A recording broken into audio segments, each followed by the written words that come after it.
Hola, ¿qué tal? Buenas tardes. Sean bienvenidos a este espacio en el cual hablaremos de la novela de John Dos Pasos, la cual se llama Manhattan Transfers. Comenzaremos hablando un poquito del autor de John Dos Pasos. John Dos Pasos nació en Chicago en 1896 y falleció en Baltimore en 1970. Este señor fue un narrador estadounidense, miembro destacado de la generación perdida, de la llamada generación perdida.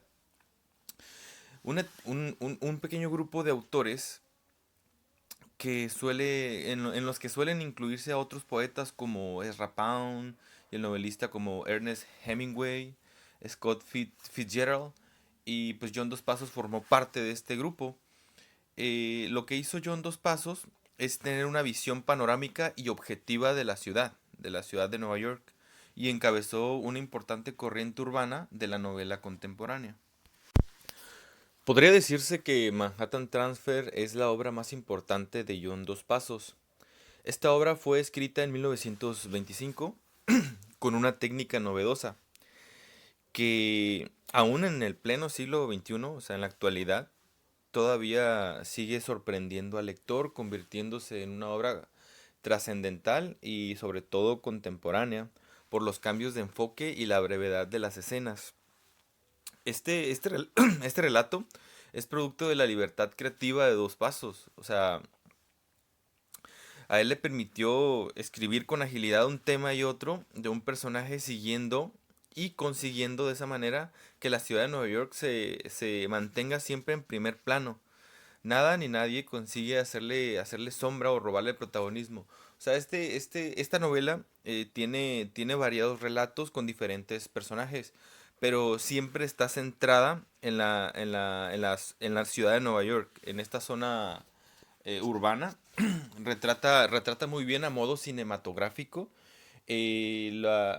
cómo se vivía la época en ese entonces y todos los conflictos que hay alrededor de la ciudad con la sociedad que radica ahí. Como bien les mencionaba, en la novela aparecen decenas de personajes y desaparecen, pero todos tienen como un vínculo que los une y los define. La ciudad en la que habitan es uno de ellos, o sea, es un elemento en común que tienen todos estos personajes. Hombres, mujeres, niños, adultos, ricos, pobres, inmigrantes, delincuentes, honestos, de todo. Solo tienen interés en cuanto forman un grupo humano, pues. Los habitantes de la metrópolis, víctimas o verdugos, estos personajes serán intrascendentes en el ámbito privado, pero resulta potente el conjunto porque hicieron posible que Nueva York fuera la ciudad poderosa que fue antes de la crisis financiera del 29, la llamada Gran Depresión, cosa que este autor ya veía venir al momento de escribir esta novela. Fueron como palabras proféticas ante la perspectiva de la sociedad. Cabe resaltar que este autor hace un manejo excelente de la técnica de la descripción. Cada escena es una pieza de un todo y solo tienen sentido las piezas en función al conjunto que conforma pues todo el mosaico, o sea, toda la perspectiva de la ciudad, vaya.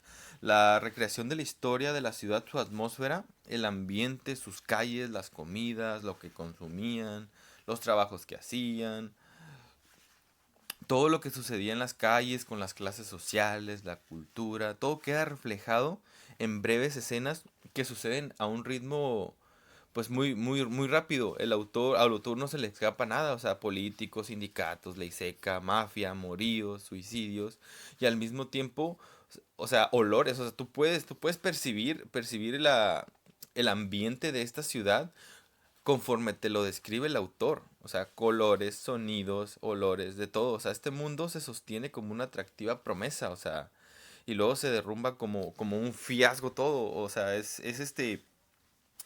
te lo empieza a describir, te empieza a escribir la ciudad de una forma muy anhelante, a modo de promesa, y al final todo se derriba al ver la realidad que consume esta sociedad. O sea, esta realidad que se vivía en los 20. Uno de los personajes más importantes es Jimmy Hertz, este periodista que va retratando la realidad de la ciudad y cómo la percibe desde niño. Es de los personajes más sobresalientes en dicha obra porque como les mencioné, en esta obra transcurren muchos personajes, desde meseros, periodistas, sindicatos, obreros, etcétera. Y otro personaje también es la mujer esta, la Helen Thatcher. Ella representa la rebeldía de esa mujer que quería hacer todo por sí misma y valerse por sí misma, ser independiente a pesar de que era una hermosa mujer y que cualquier hombre hubiera podido darle lo que ella quisiera. Ella quería conseguirlo por sí misma. Ella siempre decía que todo eso que le podían dar, ella podía conseguirlo por sí misma. Es uno de los personajes más sobresalientes de esta obra. Y yo opino en este sentido que John Dos Pasos debería tener su propio reconocimiento aparte por retratar eso que nadie quiere ver, esa parte sombría de la época de la ciudad que muchas veces otros autores como Hemingway o Fitzgerald no presentan en sus obras. Este autor lo retrata de una manera muy rica y muy descriptiva. Y para finalizar, puedo comentar que esta obra, además de ser trascendental por su forma en la que se escribió, retrata muy bien el sueño americano. O sea, conforme avanza la novela, la ciudad que prometía el paraíso, así, o sea, para las personas que van llegando ahí, pues no satisface la demanda de sus habitantes y resulta difícil encontrar un trabajo, un lugar para vivir, formar una familia. O sea, el ideal de la persona que llega con el sueño americano en esta época de los años 20 se desmorona totalmente, o sea, como un globo que se desinfla. Se, se desdibujan líneas del paisaje urbano, o sea, la narración se centra más en la tragedia de los personajes. Y es por esto que es una obra sumamente realista y es por ello que entra en el ámbito contemporáneo de las obras. O sea, por todo esto hay un cambio hacia el final. O sea, encontramos un desarrollo mayor de las historias personales de la ciudad y no funciona, o sea, como espejo, se opaca. O sea, a lo que voy con esto es que la ciudad en esta novela es un protagonista, porque todo sucede aquí. Se describen elementos que la conforman como si la ciudad tuviera una personalidad, porque así es. Pero al final de cuentas, todo se enfoca en la sociedad, en las personas y en las historias de los mismos personajes. O sea, son todas estas tramas la que la hace una gran novela.